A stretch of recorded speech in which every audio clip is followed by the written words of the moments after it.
Hello. So it's currently 7:25 na in the evening and it was pretty rainy outside. And kanina galing kami palengke.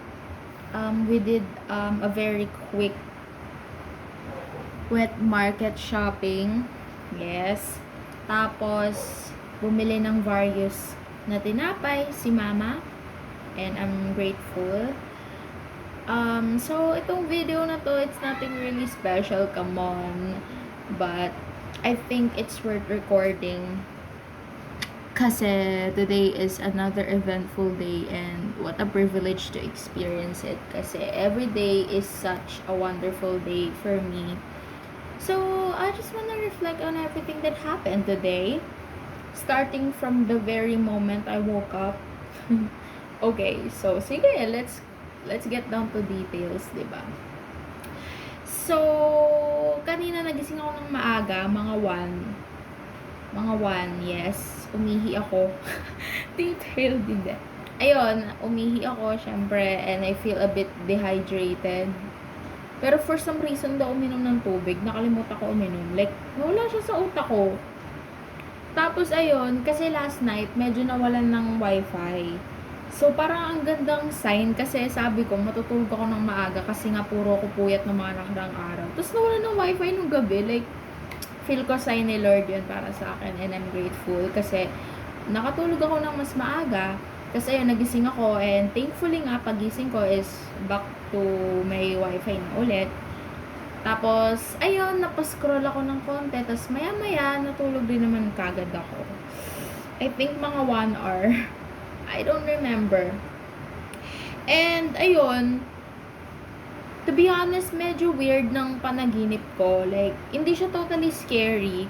Pero when I think about it, it's been a while since nagkaroon ako ng dreams na ganun.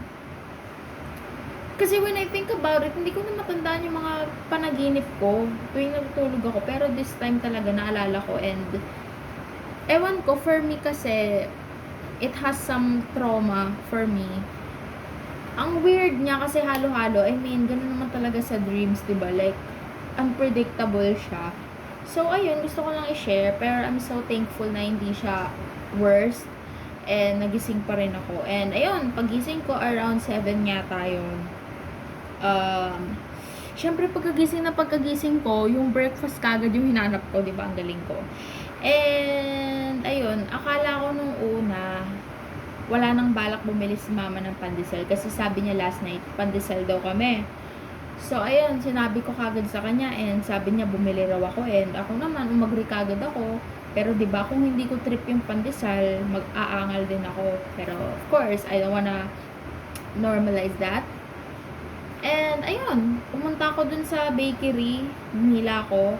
Tapos maya-maya, nung malapit na yung turn ko, sinabi, wala na daw yung small pandesal. Eh di, umalis kagad ako, di ba? Parang nasayang lang. Pero okay lang. Ganun talaga. Hindi naman ako special. Tapos, bala ko sanang bumili doon sa isa pang bakery dito. Pero, hiningan ko muna ng opinion si mama. Kasi ayaw niya daw doon. So, umuwi ako. Sabi ko sa kanya, umagri naman siya. Medyo may pagkaano na wag na raw. So, ayun, pumunta ako. Tapos, sabi, wala na raw pandesal, naubos na. Kaya ako naman, nag-impromptu ako. And, pinili ko na lang yung buns. So, pag uwi ko, medyo kinakabahan pa rin ako. Kasi, what if di pala trip ni mama ng buns? Eh, ganun din naman sa pandesal. So, ayun, wala naman siya sinabi. And, parang happy pa nga siya. I mean, for my opinion, I think I did a great decision. Kasi, yun naman yung option. So, ayun. So, ayun. And nag-cook din siya ng scrambled eggs. Tag-isa kami. Tapos, dalawa lang yung kinuha niya sa buns. Binigay niya sa akin yung 4. So, I had a very fulfilling breakfast.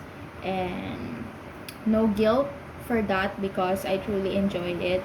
For breakfast, I had 4 buns. Tapos may scrambled egg pa. Tapos may coffee pa ako na 3-in-1. Which is, I'm starting to get used to again. Kasi nga, it's been so long since I last had those kind of coffees kasi nga naging strict ako about it and straight black coffee lang mga pinag-inom ko nung nakaraan kaya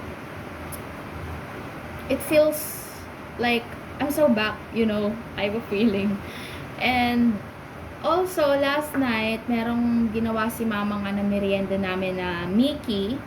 So, may natira pang leftover and nireheat niya and kumuha rin ako ng bowl nun. So, it's very fulfilling talaga. I don't wanna feel guilty. I'm not guilty kasi nasabi ko sa sarili ko, I wanna give myself the food freedom. Pero, speaking of food freedom, there's something I wanna mention about it today. I feel like I need to reflect on that. So, ayan. So, suspended kasi yung class namin ngayon. Sinuspend last night. And, meron kami online class. And, nung bandang lunch na, ayun nga, lunch, naligo ako ng maaga. Sabi ko, deserve kong maligo ng maaga. Kaya ayun, naligo ako ng maaga. Share ko lang. Tapos for lunch, meron kaming gumawa si mama ng sarsyadong kamatis egg, which is so good.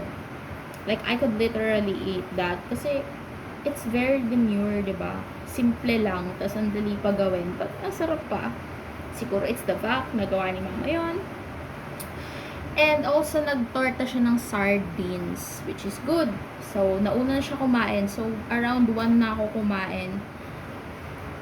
For some reason. Kasi, di ko pa naman trip. Ayun. Tapos, nung kumain ako, isa kasi sa mga plan ko is to start getting used to eating mindfully. Kasi nga, isa sa mga not so good habit ko is super fast eater ako. And, I feel like may hindi pagkamaganda yung pagiging fast eater ko. So, sabi ko sa sarili ko, I will train myself to eat more slowly and mindfully. So, while I was eating, nag-record ako ng sarili ko. Kasi nga, para na rin dun sa, meron kasi akong TikTok channel kung saan dun ko dino-document yung mga kinakain ko throughout the whole day, or yung tinatawag na what I eat in a day. So, may ganun akong account. And, dapat for dun lang sana yun. Pero, nauwi ako sa pagyayap. So, ang sarap sa pakiramdam kasi 30 minutes akong kumakain. Like, puro ako daldal, kausap ko yung sarili ko. Pero, I really enjoyed that. I think starting today, nung ginawa ko yun, i-normalize ko na gawin yun everyday. Kasi I feel like it really helped me na kumain ng dahan-dahan. And dahil din dun, hindi ako na-overeat.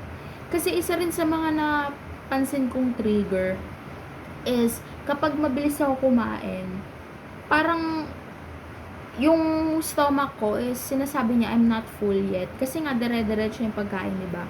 Pero nung ginawa ko yun, naging mindful ako.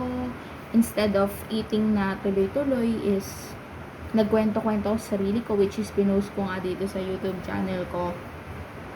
Yung mga pinagsasabi ko, it doesn't make sense, but I don't even care if suddenly napunta siya sa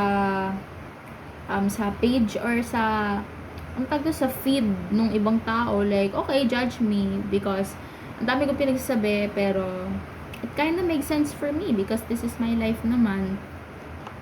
So, ayun, like, around 30 minutes ganun, and hindi ko nga namalayan kasi talagang 100% kung hindi ko ginawa yung video na yon, hindi ko ni-record yung sarili ko, and tuloy-tuloy ako sa pagkain, and nanood lang ako ng Netflix habang kumakain, for sure talaga, mag-overeat ako. Kaya kanina, dahan-dahan lang ako kumain habang kausap ko yung sarili ko. Tapos, naubos ko na yung meal ko. Like, sakto lang siya. So, super happy ako na ginawa ko yon. Kaya, I feel like, dapat kong gawin yun lagi. Kasi it really helped me in some way. And, dun talaga nagsimula yung confidence ko kanina. Like, nagkaroon ako ng boost of motivation. Which is my pros and cons. So, ito na nga. So, ayun, after ko kumain, nag-join ako sa ilan sa mga online class. Hindi ko totally na-achieve yung isa sa mga to-dos ko na i-attend lahat ng online class. Pero, counted pa rin naman kasi nag-join pa rin naman ako. And, nung mga bandang ilang oras, si mama, umorder siya ng merienda na naman. Kasi meron siyang strange addiction with turon and maruya. Or cheese stick. So, I feel like it has something to do kasi nagkaroon nga ako ng motivation, like sudden boost na, you know what? I'm so locked in dahil nga sa ginawa ko, which is naging mindful ako sa pagkain. So, hindi naman nag-align sa in-order ni mama. Kasi nga ganun nga yung trigger ko. Kapag may goal ako, pag hindi kami nag-align, nagiging aggressive ako. And I think ganun yung na-apply ko kanina. So, medyo nagpadala ako sa pride ko. Kasi medyo nainis ako, aminado ako na puro na lang kasi ganun yung in-order ni mama. And what about me? Ganun. So, di sinabi niya, kainin niya na lang daw yun. Eh ako, tinaasan ko rin yung pride ko. Sabi ko, okay, sige, kainin mo. Pero nung at the end, tinira niya pa rin ako ng maruya. Kaya nga, when I think about it, super ungrateful ko kanina. And to think na I dare decline yung bagay na willing niyang binigay sa akin, which is kinda making me guilty. Kaya sabi ko bukas, babawi talaga ako sa kanya. Especially din ngayon, kasi nung bandang hapon, kinain ko rin yung maruya, di ba? Ang galing ko. Tapos kumain din ako right after nung dinner ko. I mean, yung dinner naman na part is kontrolado pa rin naman at some point. So, happy pa rin ako. Tapos maya-maya, lumabas siya. Sabi niya, nagpadala si uncle ng sakto lang pera, tas samahan ko daw siya mamalengke. Eh di ako naman, nag-go naman kagad ako. And naisip ko kagad yung tinapay sa bakery. Tas ayun, sinamahan ko siya kanina. Medyo maulan, which is kinda killing the mood. Pero happy ako kasi nung nandyan na kami, like pauwi, dun talaga lumakas yung ulan. Kaya talagang good timing talaga ni God. And bumili siya sa market, tas bumili rin siya ng mga tinapay, bumili siya ng biskotso, tapos ng hopia, which is a craving of mine. Like, nabasa niya ba yung utak ko? Talaga, red flag, green flag talaga si mama. Bumili siya ng hopia, yung tapias something, yata. Tipas, hopia, ganon. Tapos, ako, bumili ako ng malaking potok na bread kasi ang sarap niya, 15 pesos. At bibilang ko rin si mama kaso sakto lang yung pera ko. And may kailangan pa ako bayaran. So, ayun. Tapos, ayun. Pagka-uwi ko, kinain ko kagad yung mga hopya. Tas yung putok, di ba? Ang galing. So, naghati kami si mama. Medyo naging aggressive na nun ako kanina. So, 10 pieces kasi yon. Tapos, binigay niya sa akin yung 4, sa kanya yung 6. Which, kung iisipin ko ngayon, makes sense kasi pera niya naman. Pero kanina, syempre, diba, nagpadala ko sa impulsive emotions ko. And, bala ko pang magtampo about it, diba? Kagaling ko. Pero, super ungrateful ng ganong mindset. Kaya, gusto ko na talagang iwasan yun. Like, I wanna be grateful deep inside. Pero talagang apektado ko sa mga you know, like, the raw emotions ko. Kaya, there's so many things na gusto kong bumawi. Sarili ko, kay God, kasi of course, minention ko na sa kanya to countless times. And of course, kay mama, which is apektado lagi sa mga kaugalian ko. And to think na nakakaya niyang tiisin tong ugali ko is already such a huge thing. Pero, dinededma ko lang. Kaya nga, when I think about it, sabi ko food freedom, pero bakit parang nililimit ko yung sarili ko? Kasi sabi ko ng mga nakarang araw, sabi ko magka-calorie deficit muna ako, blah blah blah blah. Pero when I think about it, maybe not. Actually, no, I don't wanna be in a calorie deficit talaga. Like, you know, what I'm thinking right now is, I don't care if I undereat or overeat. Like, napapagod na akong mag-stress over sa pag-iisip kung nag-undereat ba ako, kung nag-overeat ba ako, kung deserve ko ba to. Like, you know, I just wanna give myself the full freedom. You know, like, oo na, hypocrite na and all. Kasi sabi-sabi pa ako sa sarili ko, magka-calorie deficit muna ako para naman medyo maayos ang dating natin sa 22. Pero I was forcing it again. Katulad kanina. dahil nga nagkaroon ako ng sudden motivation na hala, ang ganda ng flow ng pagkain ko kanina, kaya dediretsuhin ko na to hanggang pagtulog. To think na pumasok pa sa isip ko kanina na hindi na ako magdi-dinner, ganito, ganito. Pero at the same time, may part sa akin na I knew I was forcing myself because gusto ko talaga ang kumain. Like, for the sake of that sudden motivation na naramdaman ko, pipilitin ko naman yung sarili ko. Like, nawala sa utak ko na, di ba ang goal ko is bigyan yung sarili ko ng food freedom. Like, why do I think of food restriction, food, anything related to food all the time? Okay, like, at this point, when I think about it, dati, hindi naman ako ganun. Like, oo, dati matakaw na talaga ako, pero hindi ko naman iniisip yun lagi. Diba? Like, just the freedom itself ang kailangan ko. I don't wanna over-explain to myself because alam ko naman yung nararamdaman ko sa sarili ko right now. Pero, you know what? Let's stop forcing things out. You know, like, okay, so what if I overeat? So what if I undereat? Like, why do I always have to care for those things, ala?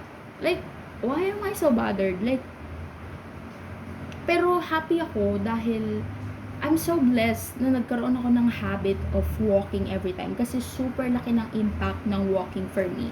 Kasi imagine, sa big appetite na meron ako, tapos wala akong hobby of walking and ganun. Siguro I don't look exactly like the way I am. Like, not to be harsh or anything, pero sarili ko naman to. I know what I'm saying to myself. Pero I wouldn't look like this. I'd look so much worse.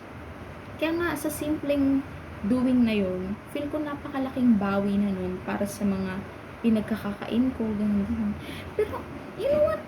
I don't wanna think of those things anymore. Okay? Like, can we stop stressing about that all the time? Kaya nga ngayon, yung thought na calorie deficit, yung thought na sa 22, should I limit myself? Like, I don't wanna think of it. You know what? Time will pass anyway. Pero at the same time, of course, ayokong i-rush yung birthday ko. I mean, deep inside, oo, excited ako sa mga mangyayari, sa mga kakainin, sa possible na matanggap ko.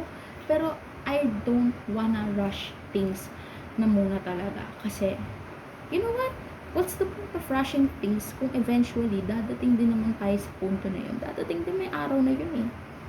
Somehow nga, yung day na yon, one day, masasabi ko na sa sarili ko, hala, 1 month ago na yun, ganun-ganun, diba? Minsan yung mga ganung thoughts, parang nakakalungkot sila. Kasi what do you mean, the time is over, diba? Katulad last year, when I think about it right now, nung field trip. So, sabi ko, ba't ang tagal? Gusto ko na mag-field trip. Pero ngayon, magwa 1 year ago na. Diba, like, time flies talaga. Kaya, isa talaga sa mga priorities ko, like, truthfully, without being performative and all, gusto ko talaga mag-focus sa present because I've been stressing a lot about the past and the future na nakakalimutan ko na kung ano yung nasa harap ko, which is something na I don't wanna miss out din, diba? Because what's the point of the picture perfect future kung papabayaan ko yung present? Kasi yung present, it will eventually lead to the future, diba? Tapos yung past naman, oo nga, siguro nandito yung pagsisisi sa akin. Siguro ang dami kong mga na-missed out, ang dami kong pinabayaan in the past. Pero what's the point on going back to the past when it already happened? Things already happened there. Katulad ngayon, let's say, nakaramdam na naman ako ng guilt sa mga kinain ko. Tapos na eh. Nabawi ko naman na. Nalagpasan ko na, napae ko na, naihi ko na. So, what's the point? Diba? Kaya, isa talaga sa gusto kong i-prioritize talaga as much as I possibly can. Like, gusto ko rin i-enter sa 17 chapter ko, which is magsa-17 na ako sa August 22. Gusto ko na talagang ipasok yung mindset na just focus on the present that is happening right now. Like, the past and the future, they can worry about themselves. isa talaga yan sa priority ko kasi I feel like ang dami ko talagang nami-miss out kapag yung focus ko is nandun sa dalawang bagay na yun. Especially sa bond namin ni mama. Like, yung future self ko, lagi kong pinaprioritize na paano na yung perfect body ko, yung ganito, yung goal ko, yung hourglass body shape, ang unrealistic. Tapos nakakalimutan ko na yung nangyayari sa present na dapat maging grateful na lang ako kasi binibigyan pa rin ako ng pagkain ni mama. She's giving me everything that I need. Diba? Kaya isa talaga yon sa dapat kong and gusto kong pagfokusan. Focus on the present that is happening to you right now. Okay? Second, ayun nga, yung nangyari kanina. So, ang gusto ko gawin is may pros and cons kasi nga sa nangyari kanina. Yung pros is nakakain ako ng slowly, I feel confident for it, pero yung cons, dun pumasok na naman yung mindset ko of forcing myself na hindi ako kakain ng ganito and naging agresibo ako as a result. So, gusto kong mangyari, gusto kong i-prioritize yun na ganun nga ako kakain. Magiging mindful ako. I will train myself to eat more slowly. And pwede ko rin gawin yung mechanism ko kanina na habang kumakain ako, i-record ko yung sarili ko. I can yap as much as I can kasi may free will naman ako. Pero at the same time, hindi ko siya gagawing palusot para pilitin na naman yung sarili ko to count calories, to check myself all the time. Like, I really wanna blame myself, pero at the same time, maybe it's just that old habits die hard. Pero please, I should stop stressing about all those things. Like, talaga, truthfully, hindi na ako nagbibiro. Hindi na talaga ako dapat nagpapaka-stress. You know, all I want is freedom. Kasi the more I stress, naapektuhan na ako physically. Like, naglalagas na yung hair ko, breakout na ako kung may correlation man yun sa nangyayari sa akin between mentally and physically. So, whatever. So, ayun. That's really the two things na I really wanna prioritize for now. And, of course, babawi talaga ako bukas. Like, I'm not only talking about that physical, like, let's not think about that physical thing anymore na muna. Like, especially muna kay mama talaga. And yung freedom ko, so what if I undereat or overeat? That shouldn't matter as much. Kaya, I deserve to present myself and ayun nga, gusto ko to always look forward in the present na nangyayari ngayon. And yes, today has been very eventful. I'm really grateful for everything that happened today. And I'm looking forward na hindi na puro regrets yung maisip ko. Bukas, mai-reflect ko. Kasi I know that I'm gonna make the best day tomorrow. Pero, tomorrow can worry for itself. Kaya, I hope, Lian, you learned your lesson. And, you deserve the best. Kaya, make sure you give the world your best too.